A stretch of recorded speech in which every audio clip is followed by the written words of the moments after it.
Microphone check, 1, 2, what is this? It's the 5'7" assassin in the podcast business. I am your host, Rohan Patra, the rap music plug at your service.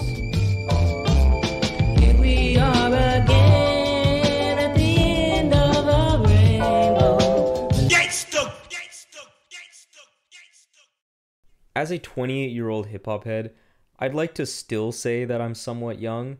So with this youth of mine, I haven't been able to witness many of the greatest movements or waves in hip-hop history firsthand. I wasn't even alive when Wu first jumped onto the scene. I could barely form sentences when Company Flow's debut album first dropped. But thankfully, that has not been the case with the wave that is Backwoodz Studioz, and in particular, what today's guests in Billy Woods and Elucid have blessed listeners with.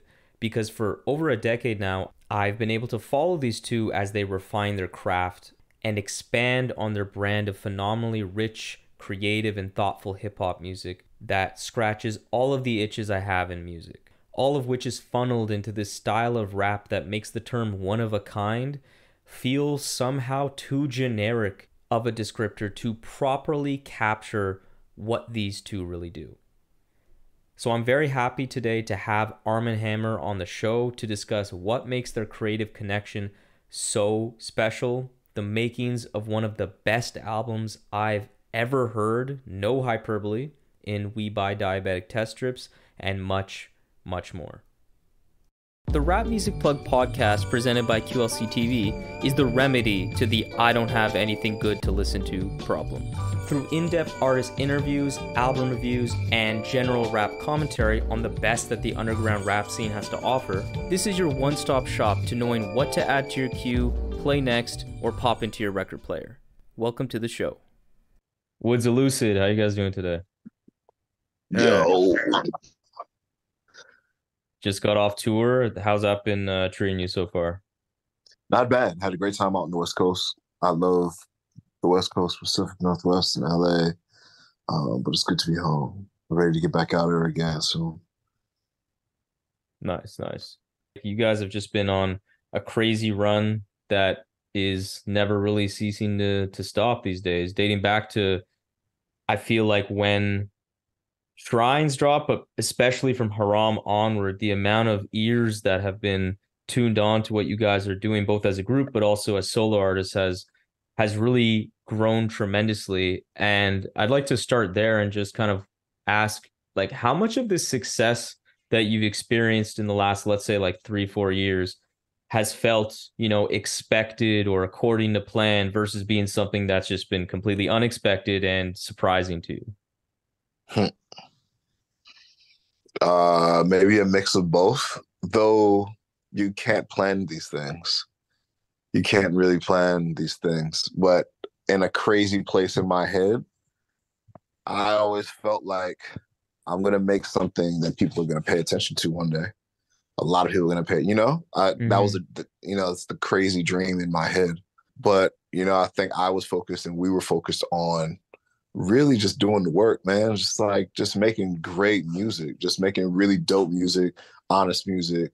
And if people fucked with it, then they resonated with it. I guess I would say equal parts. Mostly, I agree with Lucid's assessment. But I would also say that I guess there are multiple parts to it. On the one hand, it's like, sometimes you look from the outside and it's like, big leap. But there are like other little steps that happen in between that you saw. So it's like not as shocking. But then there will still be moments where you're like, oh, wow, that really happened?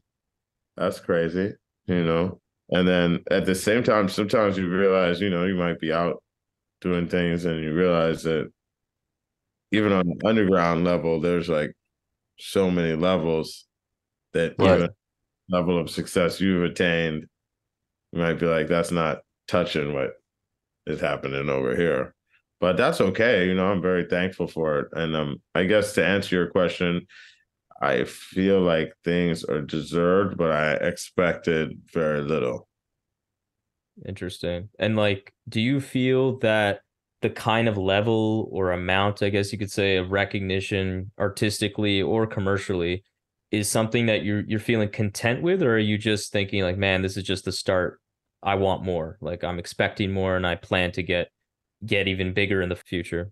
There's so much more to do. I don't really concern myself. That's like, I guess that comes with making art or making things or doing things that a lot of people resonate like, but that was never actually like first in my mind, like the fame thing, Mm-hmm. you know. But I always want to make really dope shit, and that's I just feel like I'm in a position now, or I'm entering in a position, or whatever. I'm surrounded by geniuses, like literal artistic geniuses. I have people on that I can call friends and homies and collaborators that are willing to like work with me and listen to my ideas or work out new ideas with me.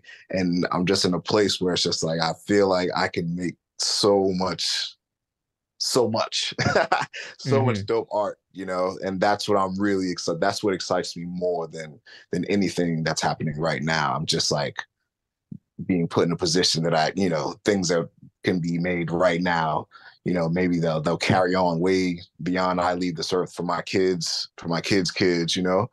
It's just a really surreal feeling thinking about like and imagining like all the possibilities of, you know, in this position that I'm in right now if I make the right moves. So that's what consumes me more so than the recognition or the fame. I guess that, you know, that comes with it, but I'm excited about the work really, Yeah, the which isn't really opportunities work. feel infinite. Yeah. Yeah. Yeah, completely. For me, it's about I really enjoy the process of creating and putting together things, and yeah, I do feel excited about the opportunity to kind of continue to build a body of work that I think is impressive. You know, sometimes we do shows now, and I'm like, man, we got a lot of songs, man. We got a lot The discography is crazy.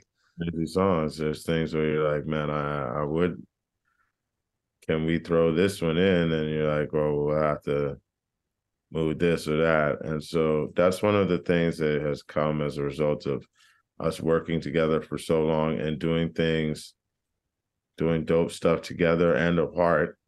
Although not never really so far apart, but yeah, doing things together and apart to where you're like, oh, you could, you know, if I had all this stuff memorized and at my beck and call, we could do a totally different set list, Yeah. probably 3 or 4 nights in a row, and have 3 or 4 really dope sets.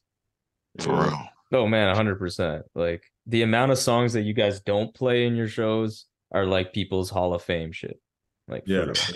there's a lot of stuff. So and there's things where sometimes you're like, oh, you know, soft places haven't been done in like 7 years. Other songs haven't been done in a long time. And they're as good as anything that we've done. So, and then we also, I feel, but yeah, I feel optimistic about the opportunity to do new things. I feel very blessed that I do feel, although I could be wrong, but I feel with some confidence that our best work is still in front of us. I agree. I mean, Yeah. the evidence is showing that so far. I'd say that. And you know, like given the rise in popularity, one thing that naturally comes to any artist, particularly rappers and people in this space, is that you tend to, as you get bigger, attract more and more fans that, you know, aren't hip hop heads necessarily, or aren't tapped into the cultural context that your music is steeped in. And oftentimes these people are predominantly more white and more casual listeners of rap. And I know this kind of dynamic in the past has bothered other artists, and particularly from the standpoint of music being misinterpreted or just not understood, whether it be those like specific nuances related to hip hop culture or black culture or things like that.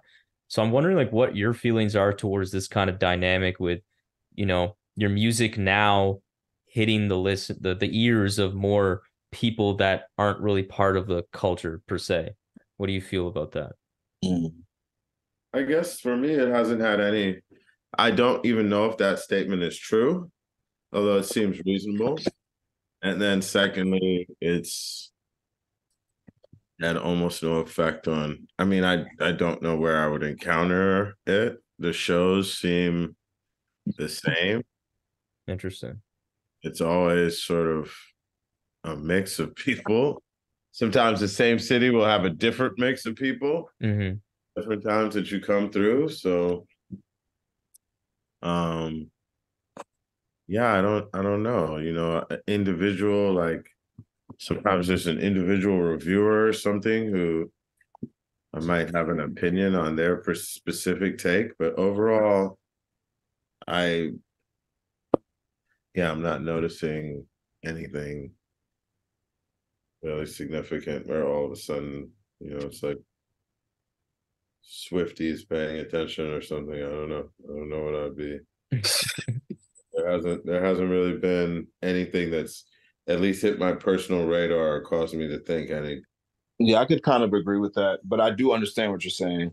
I've seen other artists flip out and have similar complaints, but I don't think that's really kind of not en masse, at least. You know, there's a few people, and yeah, it's one of those things where it's just like I can ignore it, which is mostly because it's inevitable. Yeah. You know, I'm not the first. I wouldn't be the first. We wouldn't be the first people to be kind of exoticized by someone or othered by someone who's not like of this culture. This is new thing. They don't understand the nuances of like what, you know, the references or whatever. That's, you know, it's bound to happen. It's natural. And yeah, you have two choices. You can correct it or you can ignore it. But I haven't really felt the need to correct it. Nothing's been so egregious yet, you know? Speaking for myself, I've always, you know, I don't like have a home, you know what I mean? There's always stuff where I'm like, that's an interesting interpretation. And I feel like there's so many cultures and experiences within the things that I do that to a certain extent, there's always been people whose interpretation sometimes I've found a little bit baffling, or perhaps even I have not particularly, you know, might be people who appreciate my music who have an interpretation of something where I'm like, I appreciate your appreciation, but I don't know where you got that, or I don't like that that's what you're taking away, but I don't, you know what I mean? You make the art and then it goes about and does its thing. Yeah. Which I still have a right to have an opinion on it. Yeah. I created it, but I'm not like I can't control it. Yeah, it's like when you're kids, at a certain point, your kids go out in the world, you can't run out there and start fighting about what people think about your kid all the time. Like at a certain point, your kid is out, an adult doing their own thing. And if somebody comes and is like, yo, I think your kid's an asshole, who knows? Maybe they are where you're at. I don't know. You know, I don't come to school with them. Maybe they are an asshole. I do it. I have my own perspective. I do it. And I have my own perspective on it. And I also, it goes into the world and does what it does. Yeah, I mean, I feel like with the fan base that you guys have amassed, I think because it's been developed so organically and not like you guys didn't just like blow up in a year, I feel like that's made it lesser. Like I agree with what you guys are saying in the sense that even as a consumer, I don't really notice this a ton, although I have started to notice it a bit in recent years, like kind of just some odd, baffling views of your music that just feels like you don't really understand what's going on here. But I think because it's developed so organically, I feel like the energy that you've been getting from fans has been genuine and been like from people that have been there for longer than most artists can say, I'd say. Or even if they were new, people are, because we do get people who are like, I just found out about you through Aethiopes, or I told Bestia or Ram. But I don't, there definitely isn't, it's not as though we blew up to some, or we haven't blown up yet. And it's not as though we've gotten to some point where just random people just like a single of yours or something. Yeah. The show with no idea of what it's about, like meme status or anything, whatever. I mean, I don't know. You guys are getting there, but I do agree with that in general. I'm waiting for all the haters. I'm waiting for everyone to be. I'm waiting for the day one to be like, Armand Hammer's not cool anymore. Everyone else is already Yeah, rocking that's with funny. the. I've been waiting for that too. I've been snooping in some servers, some like Twitter groups, and I haven't really seen that, luckily. So I can say that, and people are waiting to hate on, Yeah, you know, yeah. It's one of those bro. things that just sort of happens to a lot of people. You just have Yeah. to, right? You just have to make the records, man. You just make the For records. real.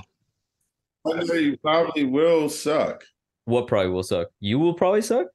Anybody, sure, maybe. Potentially at one point. There's people right now who I swear to God, everything that they did was just electric and incredible. And then some people that last a long time, some people it's a short time. Some people are just really good for a long time and never manage that electric level, but kind of pile up a lot of really good. But it's hard to say that you're just gonna, you know, hold lightning in your hands indefinitely.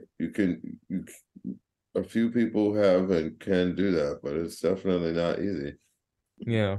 So I want to kind of just get into your creative process a bit more now as a group. So, there's a lot of artists out there who, for whatever reason, are individually great and can make great music by themselves. But when they link up with artists, it's not a guarantee that there's just an immediate chemistry and that, these two really work together. But with you guys, that's definitely not the case. The chemistry, I feel, is undeniable. I think there's just such a complementary style for like what you guys bring to the table. And I wonder, like, how does working with the other push your rhymes or maybe your creativity or how you approach a track to new places and challenge you? I think, well, I can't explain the chemistry. I can't explain the chemistry. I do know that it's there. We both entered into like this relationship as artists, as Armand Hammer, into Armand Hammer, as I think pretty confident artists in our own right. I know that I was, and at the time Woods was making history will absolve me. So that fire was like, I feel like Woods, correct me if I'm wrong, but I feel like, that record there was kind of almost like a do or die moment for you with rapping. For sure.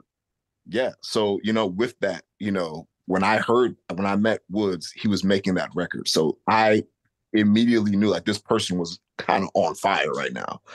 So, just knowing that I'm meeting someone with that sort of energy, and knowing that I'm confident in my shit, I'm pretty good as a team player.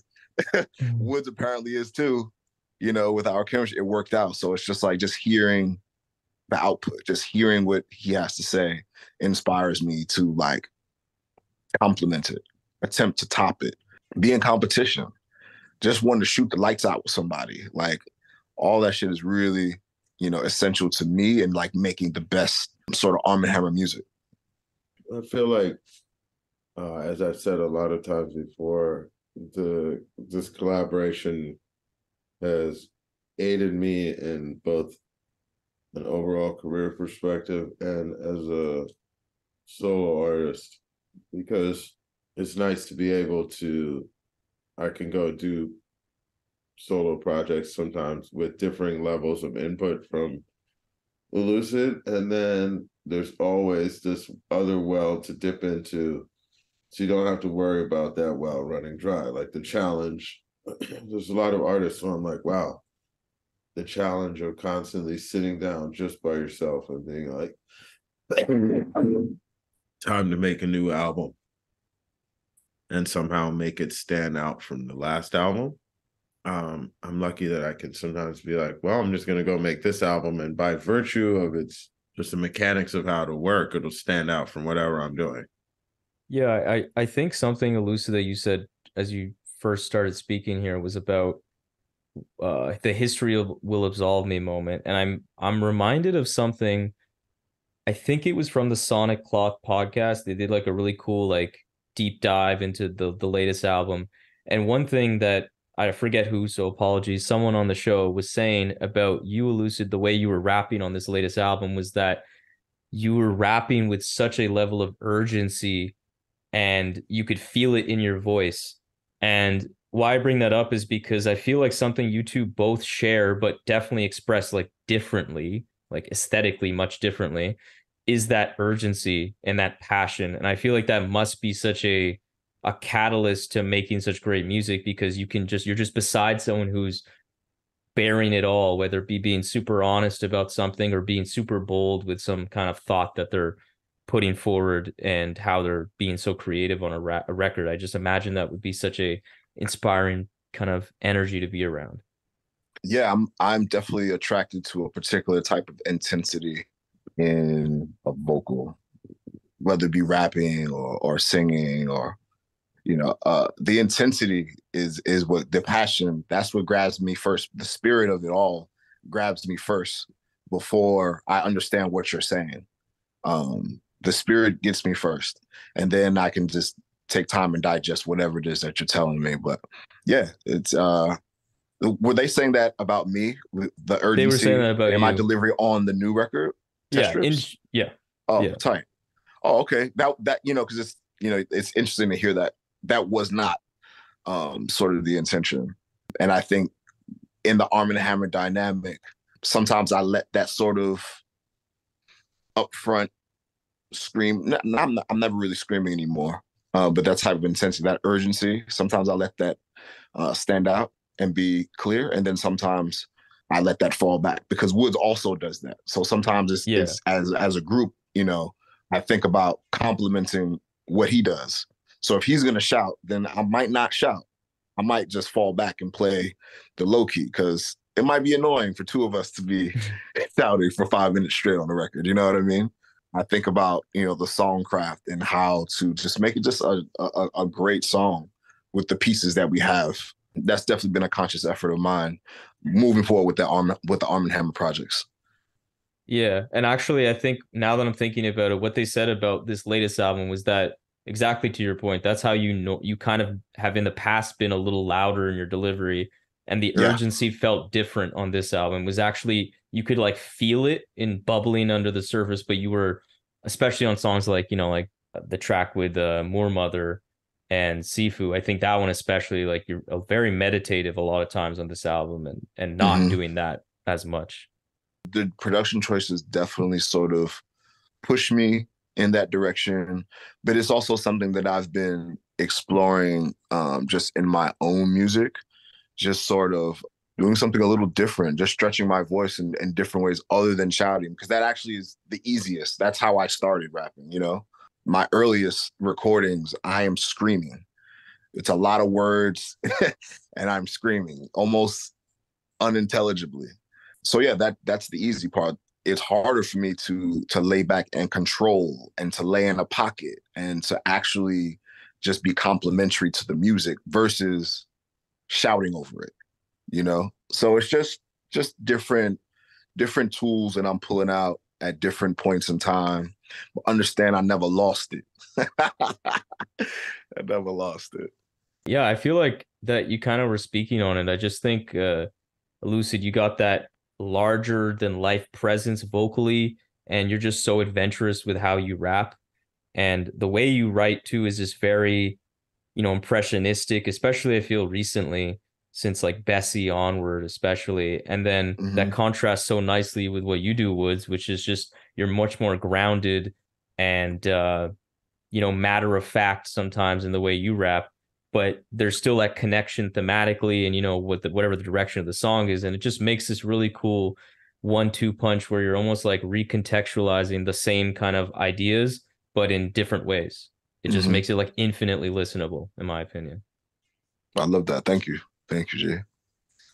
Yeah, and I have a Patreon question here from TreDoes. He's asking, how do you guys come to an agreement on the creative direction for an album? And are there any projects where it feels like one of you took the lead, per se? I think we just talk. We just talk. We just ask questions about what we think about things. And if we like it, then we like it. And if we don't like it, then we just kind of like put it to the side.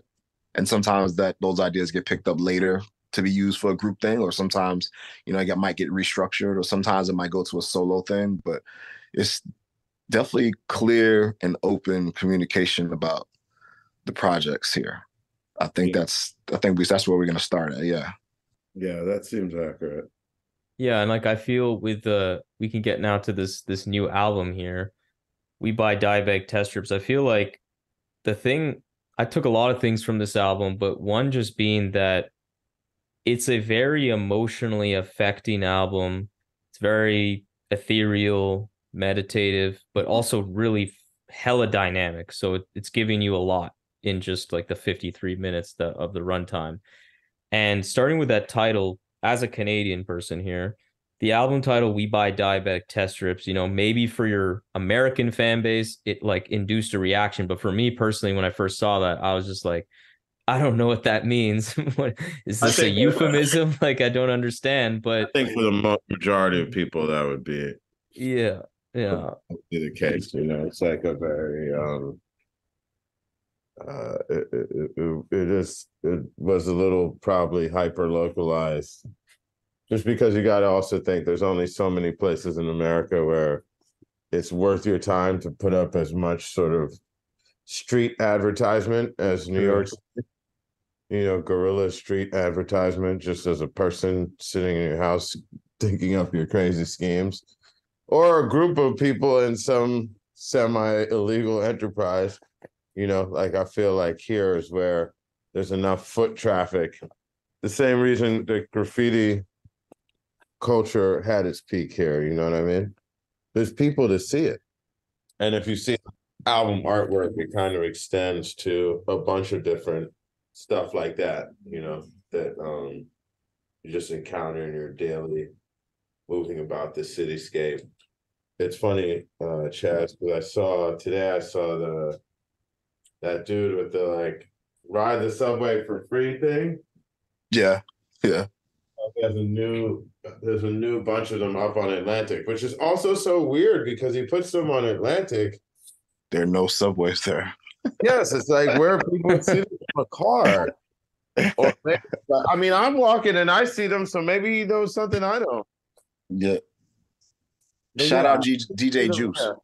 I only see them there. It's like, yo, want to learn how to ride the subway without paying? That is hilarious. And shout out A. Richter for the beautiful photography that accompanies this album. Always, yes.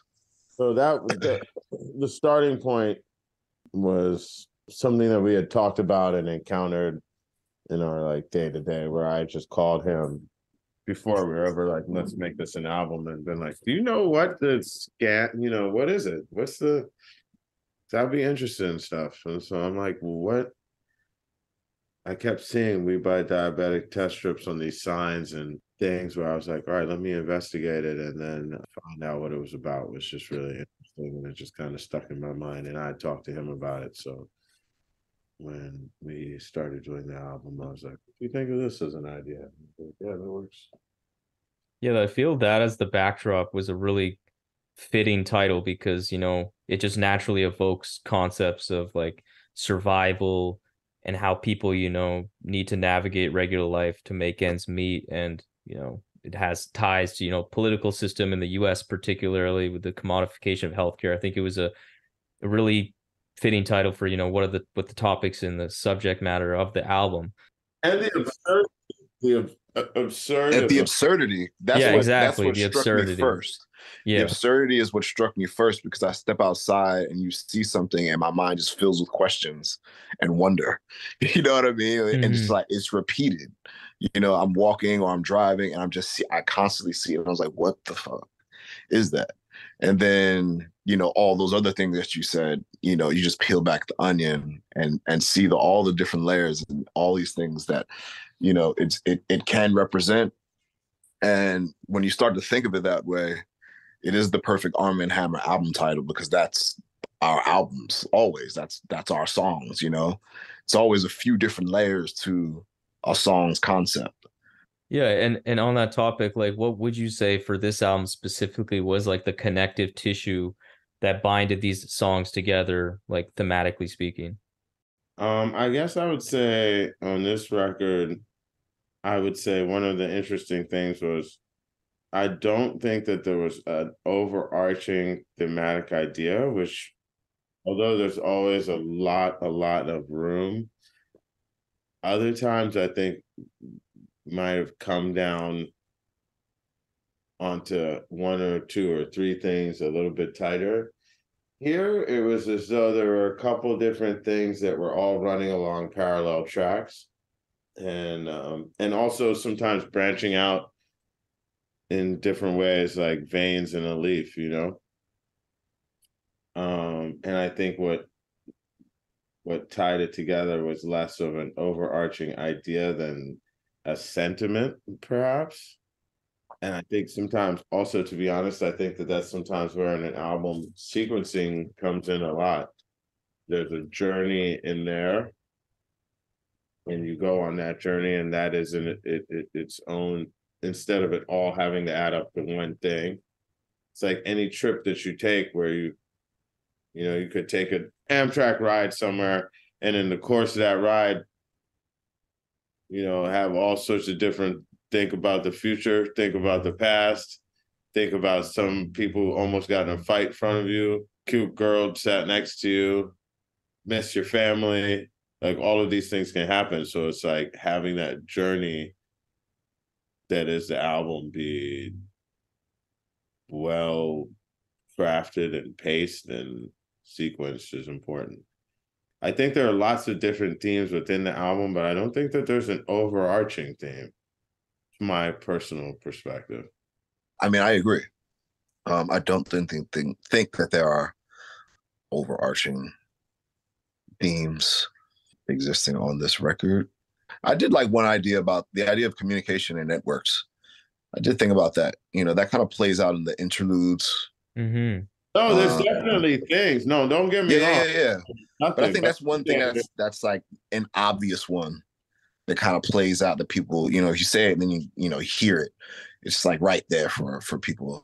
And then there are things that, you have to dive a little deeper. But on the surface, like I think that's like right there. This idea of communication and networks. And what do you mean by that specifically? Because that was going to be something I wanted to ask about, with the telephone motif being one of the most obvious ways this plays out. Like, could you elaborate on that idea a bit? Well, I guess the idea, the original sign, we buy diabetic test strips, right? Like we all were like, what does this mean? What does this mean? What does this mean? And notice how no one said, I called the number, right? So it's just like, it's this information that you just kind of throw away. We're in contact with that shit all the time. But one day I did call the number. One day I did call the number. And then, talking to this person for all of 5 minutes or whatever. Wow. Just realizing like, wait, this is a real thing for people. There are, however many customers this person may have, but it's an actual world that I know nothing about. And I think that's pretty cool, because it exists in plain sight. And I walk past it every day. But it's meant for those that it's meant for.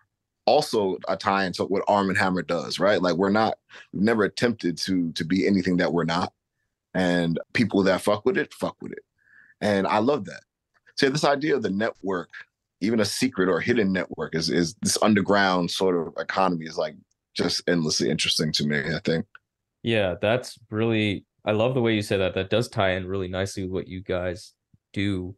And I think that idea has a lot of wings and different ways that you guys took that. And I feel to this album specifically, like that was my takeaway. Unlike most of your albums, I didn't have this like one main prevailing idea or sentiment or like feeling even. It was more so just like a set of ideas that did add up to something. It was just a lot less specific, I guess.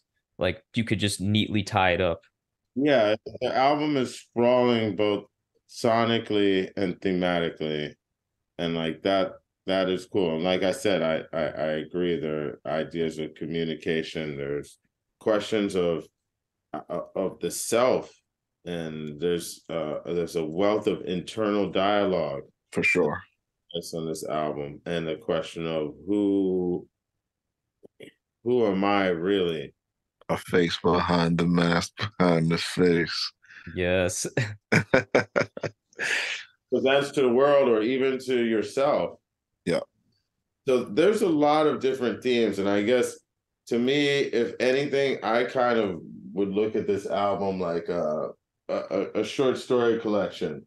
Not even because it's that narrative, because more so just in the vibe of sometimes an author has you read somebody's short story collection, and it's not like all of the stories were about the same things, but there was a journey in there, and there was a sort of overarching palette and feel and texture to what they were saying, where you're like, it added up to more than the sum of its parts. And I feel like that hopefully is the case here. I love that. And I tend to really love those kind of stories, those like novella type styles where it's kind of a little less clear how it all connects, but there is some kind of through line. And there's ideas of like existentialism. I feel like especially with how the sonics were kind of captured and portrayed on this album, like the slipperiness of time and memories is really clear to me, both in some of the lyrics on some songs, but also just even in the way like songs transition. It almost feels like you're like waking up from a dream sometimes. There's this very interesting ethereal kind of dream like again sequence to this album where I don't feel like I've gotten that from your past records as much. Like there's a super strong surrealism which makes this like the fact that there's a lot of different ideas at play almost even more interesting, because I'm just kind of in a trance. I'm just like, I don't understand, but this is hitting See, me. Rohan, you get it, man. You get it.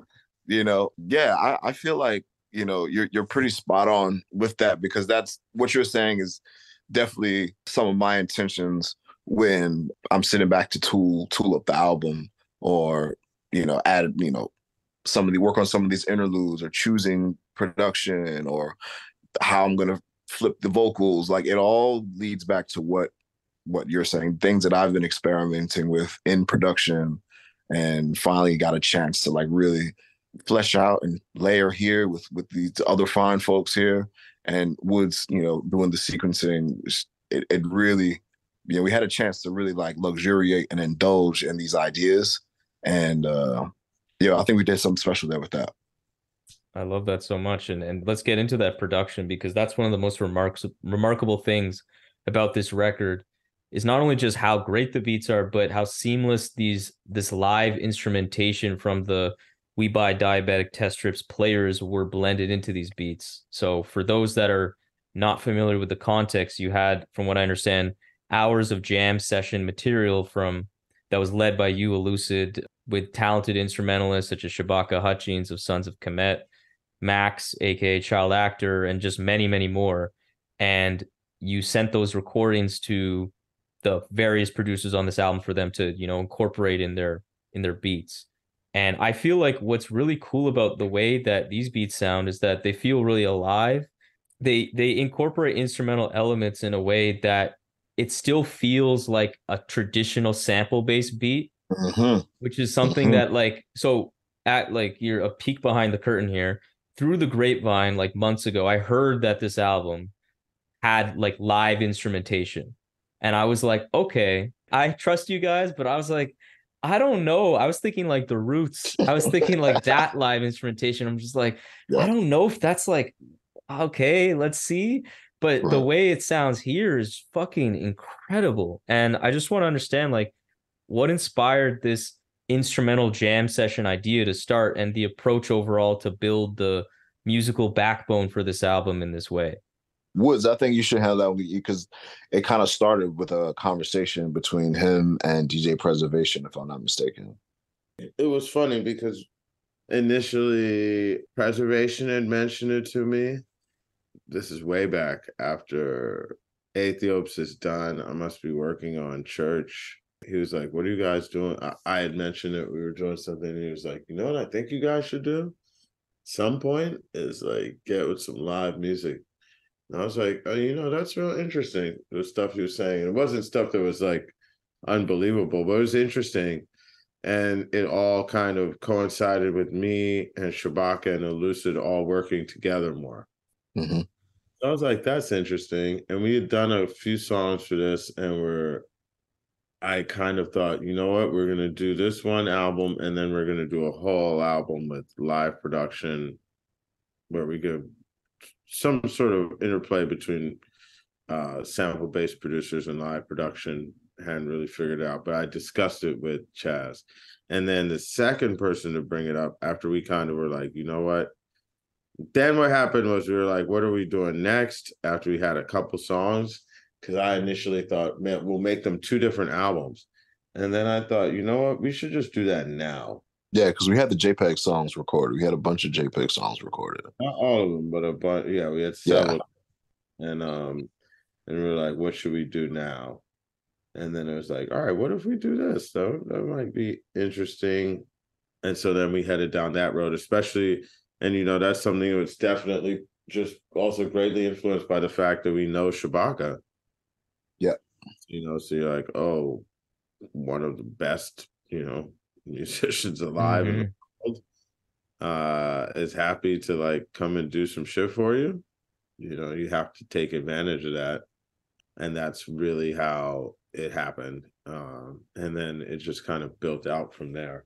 So initially I thought they were going to be 2 separate things, and then it just kind of became the same thing, but it made sense once we were doing it. Oh, did I mention Andrew Broder? You did not.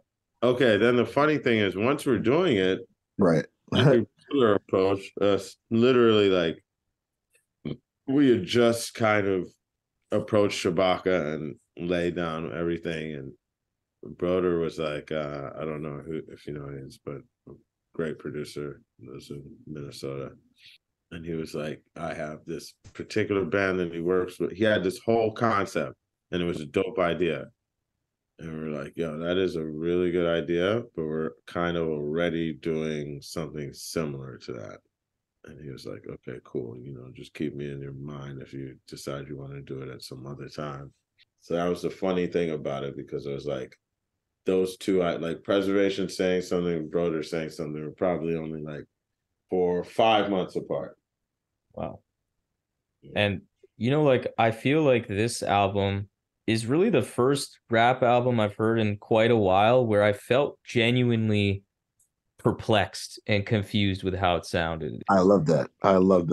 I have a palette now. I'm comfortable to say it's pretty vast these days, and not just rap, in a lot of different genres. But the way that you guys really push the envelope with the production you sourced with, it's just, again, it's very ethereal and super surreal in the details. Shout out Willie Green. I know obviously he had a major part in all those little fine details, but what overall kind of pushed you guys, even outside of the instrumental sessions, like that doesn't necessarily equal an album that sounds as experimental as this one does. So like, what pushed you guys to really want to go in this direction musically?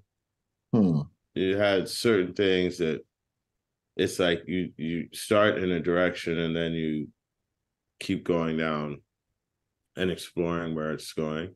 And obviously here there were a lot of interesting early pieces to it from these live musicians and just wide spectrum of producers that were giving those pieces of music to the stuff JPEG was sending us, that already then once you branch further into that world, that's already pretty broad and intriguing. And I think that one thing that happened on this record was there was more sort of building songs as they went. Now, and I want to be careful because I don't want to make it seem like, oh, once you brought live musicians in, everything was totally different. There are lots of songs in this where we, you know what I mean? Producer sent us a beat, we rapped to it, and bing, bang, boom, it was done. And I love that. There's not, the end result is all that matters. You know what I mean? Mm-hmm. There was definitely a good amount of stuff here where we allowed ourselves to kind of go down the rabbit hole a little bit. So you have songs like Don't Lose Your Job that turned all sorts of different directions because we had already secured certain pieces and we have certain collaborators and we are open to doing certain things where it's like, okay, well, let's just see what happens, you know? And there were lots of places where Pierce on Money Nigga on Y'all Can't Stand Right Here. I Can't Stand Right Here, where it's like we would do things and have a proto song together.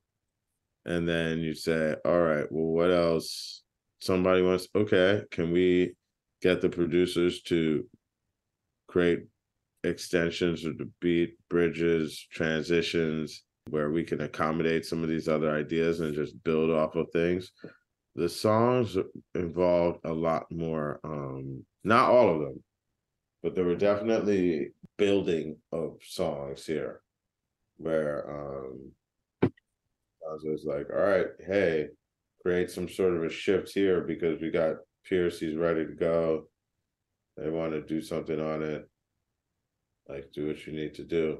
And we were just really open to that. All the way down even to something like Supermoon, where a lot of post-production stuff that Elucid did on that song adds to its ethereal qualities and what I feel like is a transitional role it plays in how the album moves. I think that I totally agree with that. And I think what you're saying is just that what I heard is the song structure was really just really ambitious on this album. And it makes a lot of these beats feel like there's always some form of like transformation, some form of movement.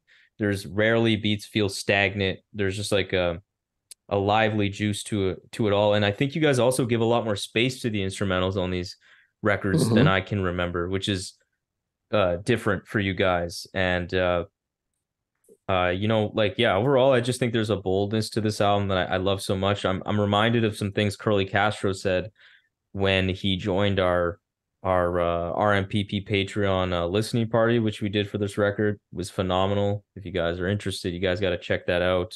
Anybody listening, super fun. Castro was there giving us all these little like behind the scenes, like little information. And he said about this album is that it's your most ostentatious Armand Hammer album yet. It's on some like CL Smooth, Pete Rock type shit with this element of groove that you can dance to, which is unlike your past records. And I couldn't agree more. It's just, it sounds incredible. Fire. Yeah, I think, you know, just working with a lot of great people, but having the time, we took time to build things. And thankfully, you know, we have, and the people we work with, it's very easy to be overindulgent with these sorts of things. You hear people have, you know, taken a long time to create songs, and then you hear it and you'd be like, that was shitty. Like, you know, that didn't need to. But I think that we took time and we were able to like use the right colors to give people something that, you know, resonates with them. And also having access to and the willing and happy collaboration of this level of talented people is like, yeah, we're working with the finest. A lot. It's a lot. There's no mistake to be made when you like find yourself in situations where you're combining sort of new people who are accomplished geniuses in their own levels with people who are genius collaborators of yours already. And then you can sit down and be like, yo, I need you to make this work. Somebody like Steel Tip Dub and Willie Green, you know, people who we've known for a long time, and we're like, all right, I'll just Jeff Markey, like, okay, I'll sit down and try to do this, and you can tell me it's not exactly right or whatever, that you couldn't necessarily make with somebody you didn't really know. Yeah, I think this album really feels like a fruits of your labor were reaped. Like, because pretty much every single person on this record is someone that makes sense that you've worked with or toured with, or it's just none of it's random. Well, we did, you know, but it's just it's not a lot of people who can be like LP, DJ Haram, Preservation, August Fanon, JPEGMAFIA all got together to help me make an album. Said Pudge. Like, Pudge is really crazy Yeah. They've been around for a while, but I hadn't heard a lot of their music for years until they did Betamax for I Told Bessie, and that just is one of my all-time favorite Elucid songs all time. And then yeah, when we were working on When It Doesn't Start With a Kiss, that was really my greatest contribution to that song, more so than my verse, was probably being like, I think Pudge we can bring him on board here, and this is going to be wild. It was fucking wild. Yeah. And I'm thinking also something Castro said, just to wrap up that idea of collaboration. This was very like, it said it reminded him of like the Dungeon Family, just getting like this all-star cast of people, of like-minded individuals that, you know, just packed full of soul, all coming together, just making something so incredible. And I couldn't agree more. I mean, Shout out Curly Castro, man. Comparison. Yeah, he was dropping some gems. So I know that, like, I can imagine picking a favorite Armand Hammer album within your catalog is like picking children. That's what artists always say about their music, favorite children. But I'm curious more specifically to at least ask, like, what's one aspect of this album that you feel the most proud of, that you feel like was the very well executed, whether it be like beat selection, lyrical content, sequencing, etc. I guess I feel like I mean, I do feel like it is really, really well sequenced. I do feel that way. But I also feel like Armand Hammer albums often are. This one I will say, because I think there's so many different directions it takes, that it really needed to be sequenced properly to avoid seeming like a mess, you know, or like we tried to do too much. And just yeah, you're talking about in comparison to the other records. Yeah, but just generally. For me, that's such a big picture thing. It's kind of like each record, it kind of comes down to the same thing, which is like seeing a vision through and hoping that at the end you're going to get there and it's going to be what you wanted it to be, even if it isn't what you thought it would be. Yeah. Yeah, for me with this record, like I'm proud of this record. I'm proud of all my records. But I feel like with this record was the record that when it was done, I wasn't sure how I felt about it. Like I liked it. I know that in the moment of recording, I trusted in those moments that what I did, I felt was good. I felt it was honest. I felt like in the performance, like I connected to a place that I've been to before when making other records, you know what I mean? I trusted in those moments, but I was like, I don't know about this record. It felt sprawling in a way that I hadn't made music before. Shrines is probably the last record where we kind of had this many people involved, but it's a very different record than Shrines. It came together in a very different way.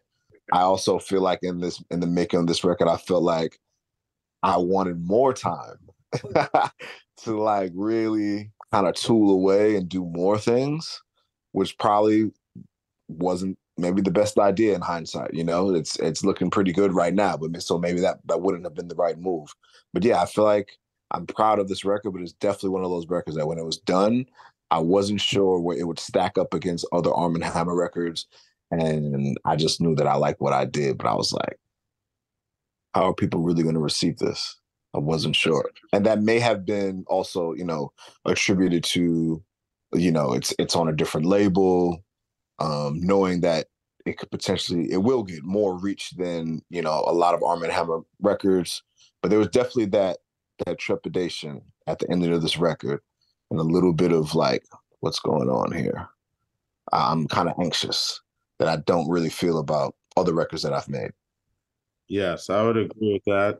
I'd also say that in bringing this album to the market, there were things we had to confront being with a different label that required at times like last minute decisions about track listings or changing songs or other things. And also, yeah, it's kind of like when we're doing things on Backwoodz, you can kind of be like, we said we finish it then, but you know, you're the most important thing happening on Backwoodz. So, you know, one of them. So it's like, if it's not done, then you just keep cooking. Nobody's gonna be like, gotta get it out, as opposed to situations where it's like a whole bunch of moving parts have already been set in motion. Yeah. Even like I need an extra 2 weeks puts a lot of stress on various parts of the system. So that was all different. Yeah, I feel like, I mean, especially to Lucy, what you were saying, probably, or at least I hope for you, that this may have kind of like added to your confidence in the fact that, you know, you had this anxiety and yet you went through with it and it seems like the results were pretty damn great. So maybe you'll kind of trust your gut even more in the future. Oh yeah. Y'all can't tell me nothing. Yeah, I mean, you know, it's a great feeling. It's a great feeling to have, you know, when you're doubting yourself about, you know, things you have going on in your life, and then you get to the other side of it and you just kind of. Well, hold on. Rohan, aren't you actually saying the opposite? What do you mean? Well, his gut was telling him he wasn't sure. I don't know if that was his gut, because he was saying in the moment he trusted in the process and it felt good, it felt honest. I don't think that was his gut. I don't think that sounds like your mind kind of activating and like kind of like responding to fear. Oh, if somebody was like, "Oh, well, I'm," you know, as my wedding was happening, I was wondering if I was making the right decision, we'd say that's your gut. Okay, I don't know if that is a proper comparison. I don't know what to think, you know, or I guess you could argue maybe that's your head. That's what, yeah, a lot of times that's what they call cold I think feet, I was in right? my head. I think I was in my head. That's the whole thing. Like you're kind of overthinking it, you know? The anxiety comes from your head, not your gut. I feel like that's what people say after the fact. Because listen, if everyone's like, man, this isn't good, then you'd feel like, man, in my gut, I knew it. Yeah, okay, I see what you mean. It's kind of confirmation bias. Yes, confirmation bias of what happens after the fact. Okay, that's fair. I think that was a fair challenge. I'll say this then, Elucid, you're the only one who can actually answer that question, because I'm only going off your words, and maybe true. You know, you do some introspection. Even he can only answer it in hindsight, which is necessarily already tainted. No, but I also said, you know, I trusted in the moments while recording this album, while making, you know, while writing these verses, while recording it. I trusted in the moment. So that's my gut right there. Like in those moments, I knew what I'm doing. Though. But that's real though. But that's real. The anxiety came from my head after it's all done. Like, is this really good? You know, those moments, those intrusive thoughts where it's just like, is this really good? Is this as good as I felt it was when I made it? You know what I'm saying? Because every time I went to the studio and I came back, I was like, this is fire, right? But then 3 months down the line, 6 months down the line. But those, I think it's different because also I know that those are individual parts. So like doing them individually is different from being like, how does this all tie together? Obviously, it doesn't suck. We're not going to make something that's like terrible. But you're thinking, okay, you know, it's a standard of how do things. Like, is it on that level? And then also, I know that we finished, we had a deadline that we had to make and we made it. And then after that had to make changes for other reasons. And like in retrospect, it's like all good, but some of them were pretty fraught in the moment because you've been spending time on what? I kept saying, shout out to Delphonics, man. Sample clearances. That wasn't even the bad one, but I don't even know. I know. That one just stuck out to me first, man. But yeah, there are a couple things that, you know, changed for a variety of reasons and things that you didn't plan on that you did, that then you're like, I think that that's part of it is this was a challenging album to like put together at the end, even though you're like, oh, I have a lot of dope pieces and I like this. And at that point, we were definitely under like time stress. Yeah, no, I can definitely see what you're saying about it not being about the fact that, you know, you can trust how you're feeling in the moment. It's different when you're putting together an album because it's kind of a series of small moments. Yeah, you could be having fun hanging out with, like, you could really care about somebody and still at the moment when you were getting married be like, is this what I should be doing? And is this a bad decision for me in that moment? And like whether it's your gut or your head will all depend on the outcome. That's my personal opinion. Man, I'm reading about this stuff right now, trying to get over my own stuff, and this is really piquing my interest in different ways. But I think I need to keep that off the air for now. You know, like if Pete Carroll, if that pass doesn't get intercepted in the Super Bowl, Pete would say, I trust. I mean, the funny thing is Pete says he would still call the same play. Yeah, he's that. That's because he's fucking trying to defend himself Pete, right? for the worst decision ever. But maybe he felt like it was true in the moment. And so like hard. If it succeeds, everyone would be like, wow, he just knew. It was, yeah. That was just him seeing that. I think schematically that was the check, but you never actually should run that shit ever. So, but when it works, that just that's giving me flashbacks. But yeah, I get what you're saying. One thing I'm curious about before we move on for this album, what's a favorite song if you can pick one of this album? So many. Switchboard. Let's go for Switchboard. Yeah, that's mine too. That's mine. Yeah. Shout out Seb Bash. Shout out Seb Bash. I think that's the second time, Lucid, when I interviewed you the first time, I think we were talking about Bunny Chow and those exact words were uttered, and it's just as valid now. Oh, dude's incredible. He's, when he makes music, it's definitely on another frequency. And he's just like an out of this world kind of talent. I think the way that, like, what we were talking about, kind of like the themes of this album, like, I think that song really was super, super encapsulated a lot of that, because just like some of the refrains, your verse, Lucid, and then kind of like the way Seb Bash had that like really high pitched string moment where in like that outro sort of Woods verse, and man, that one line that's super unsettling that like haunts me to this day is just that like part, Woods, where you're saying like, voice said you pretending to be grieving and chuckled. Yes. I swear there used to be different seasons, that part too. Like, it's something about it just like super unsettling to me, with the music especially behind that. The music heightens it for sure. That's another song where there were a couple, that and When It Doesn't Start With a Kiss, where Lucid kind of did his thing first. And then afterwards, that when I went to Seb and was like trying to get him to like, I was like, this is so dope, after Lucid had already set it off and set everything up. And I was like, but you're feeling the vibes of what we're doing. I was like, maybe you can take some of these live parts and do something with them on the second half, because like, yeah, we're just being ambitious and being like, why don't we just try to do stuff? And also Lucid had just so completely ethered the first part of the song. I was like, where can we take it further and make it better? And Seb was kind of resistant, and I was like, well, just see. And we sent him some stuff, and he was like, not really working. I made some stuff, but I didn't love it. And I was like, well, you have time. Just, keep tinkering away. You might, whatever. And then he sent another version, and I was like, wow, this is incredible. And I finished what I was writing and recorded it, adjusted to what he had done. And then I was in Amsterdam with Alchemist, and I was in Amsterdam by myself, I guess. Yeah, I was by myself. And Al was there with Seb. And I met them at this record store, Platypus.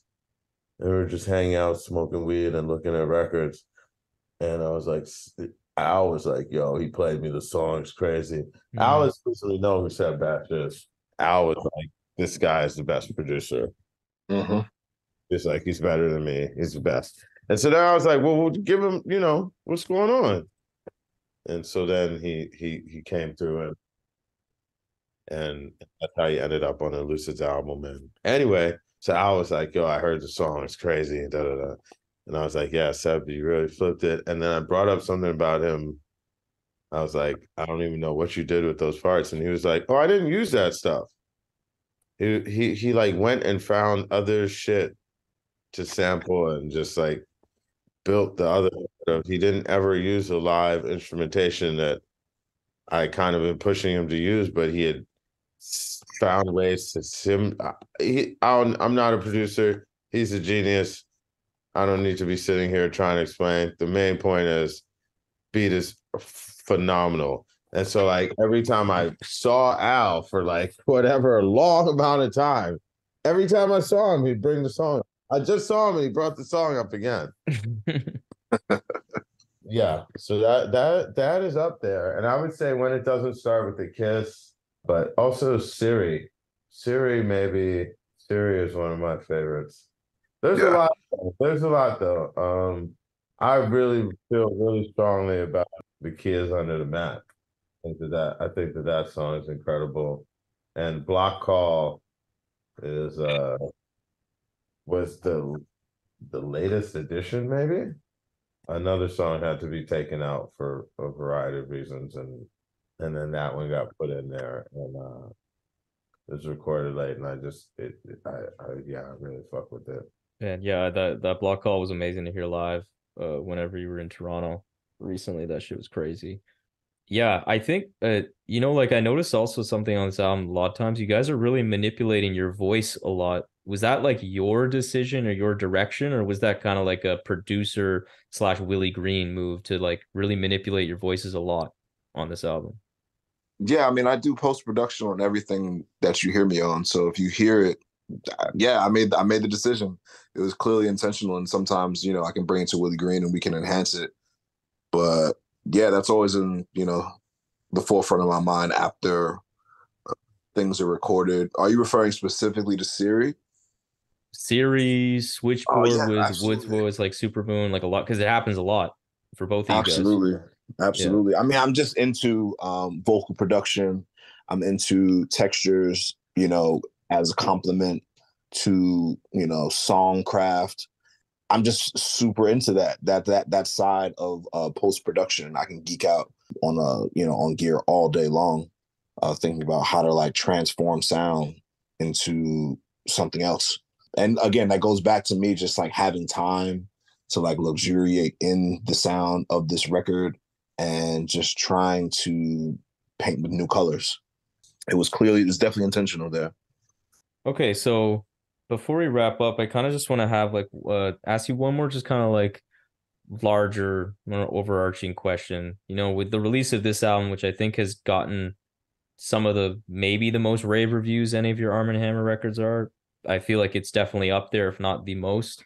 I feel like it's safe to say that there's a lasting legacy for Armand Hammer that's being built in real time right now. So like what would you like Armand Hammer to be remembered by like 50 years from now when it's all said and done?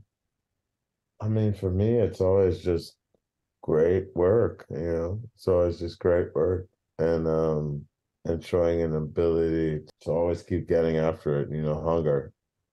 Yeah, same. I do like the adjective uncompromising as well. I think you guys definitely would have already achieved that. But anything that you want to shout out in relation to, like upcoming work, merch, tour dates, or anything else, just more generally Backwoodz? I definitely would like to say there's lots of people who we work with who have their own workout that's really dope, and they play a big part in what we do, from people like Child Actor, Fielded, I think put out a really great record, +1, a few weeks ago, and that features me and Elucid and fucking half of the people we all know. Right. And Steel Tip Dove plays a big role in things that we do that oftentimes isn't noted enough. Willie Green plays an enormous role that anybody who knows us must know. Not that Shabaka needs any help promoting his stuff, but just how great it was to collaborate with him. And then the stuff we did for his Kofi Flex project. That was crazy. Somebody like LP, being able to work with him was really amazing. It's not like he needs to do that. Yeah, and then even just something as simple as like Messiah Music being on the project at the last minute, it's been such a part of everything Armand Hammer has really done that it was cool for that to happen. Jungle Pussy, just being motivated to do 2 tracks. We went to her for 1 feature, and she was like, I want to knock both of these out. More Mother always being down to rap for us. I know. Right. know they may though. Do nothing like that together for us. You just gotta get a beat that rap over, and for introducing us to DJ Haram, and Yep. Yeah. 700 Bliss. same thing with Sifu. We collaborated before and everything, but he really stepped up and did that in the middle of a hectic touring schedule, and I think the man has twins. Yeah, he does. Yeah. So say no more. But yeah, a lot of great talented people. Jeff Markey, Adi Meyerson, Kayana, Yolanda Watson. Silka, Dream Crusher. There are a lot of people. JPEGMAFIA, honestly, got to give it up to JPEG. Really came through and did all the things he said he would do. And He did. Absolutely. Yeah, started like bookending the album too was just huge. It just added to the sequencing point again, just such good consistency to start and end the album like that. Yeah, and just dope. Great producer. And I don't really know him personally like that, but I can always appreciate when ultimately we're able to make positive things happen out of potentially negative situations, especially if it's not even serious. Yeah. Everything gets worked out and make great music. And that guy's had a year, obviously, with the record with Danny Brown too. Holy shit. Yeah.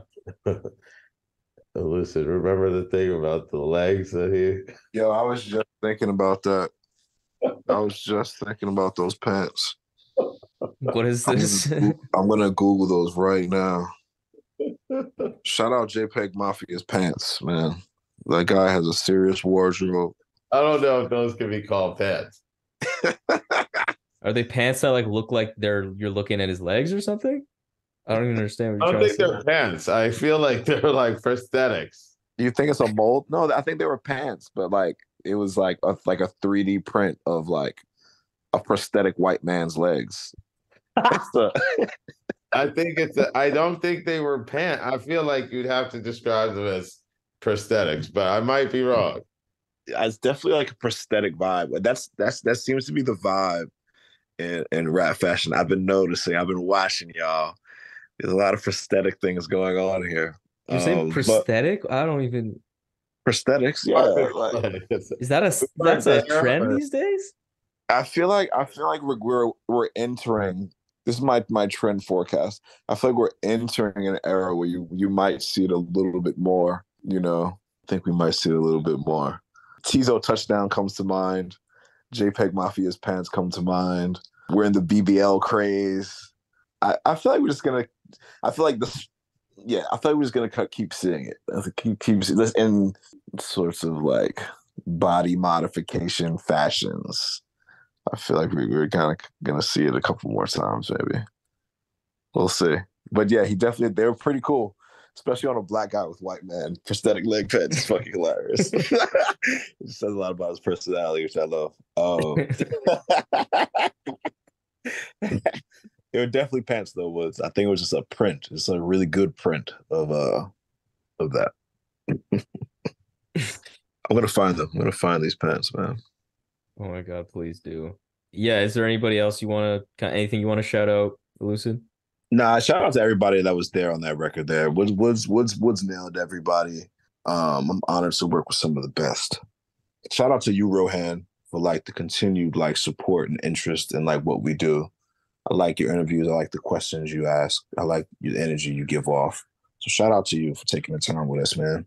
That's very flattering. Thank you so much. And yeah, I mean, I just have to say, it goes without saying, you already know this, but like, this is definitely, album of the year candidate. But I mean, I'll go as far as to say, I pardon the hyperbole, but this is like the best thing that I feel like, at least my favorite thing you guys have ever done, period. Definitely as Armand Hammer and maybe even solo. And I hope you understand how much of a statement that is coming from me, given my like appreciation for your catalogs. But this has just blew me away. I had high expectations, but like I never expected this. And yeah, I just want to say that I just love the creativity, the thoughtful perspective, and this like deep appetite to just push yourself and to continue being hungry and uncompromising, as you said. And also appreciate the time just coming on the show, because I know you guys have been really busy and, you know, navigating your own personal lives and stuff like that. So No, we want I to really make it right. appreciate We it. want to make it right for you. Thank you for being flexible with us. Yeah, always. Yeah. And shout out to some of the people you mentioned too. Pink Sifu, he'll be coming on the show actually. Like hopefully you'll see him publicly Fire. November 1st. That'll be fun. And then Blockhead, he's got that really dope album I'm excited to hear. Dropping like in November. He'll be on the show later November, I think November 29th. So that's gonna be super fun. Fire. All right, then. Yeah. Thank you so much. Well, And I'll thank see you you guys very in much. January. You guys are gonna be coming to Toronto. I'll be there. All right. Yes, you live in Toronto. Yeah. Fire. Thank you for the time, man. Peace out. Later. Later. Have a good night. Peace. So there we have it. Another episode of the Rap Music Plug podcast presented by QLC TV. I hope this episode gave you some new perspectives and insights into what the greatest art form known to man in hip-hop music has to offer. If you want to support the show in the most meaningful way possible, it would be my absolute honor to have you as a patron in the new Rap Music Plug podcast Patreon.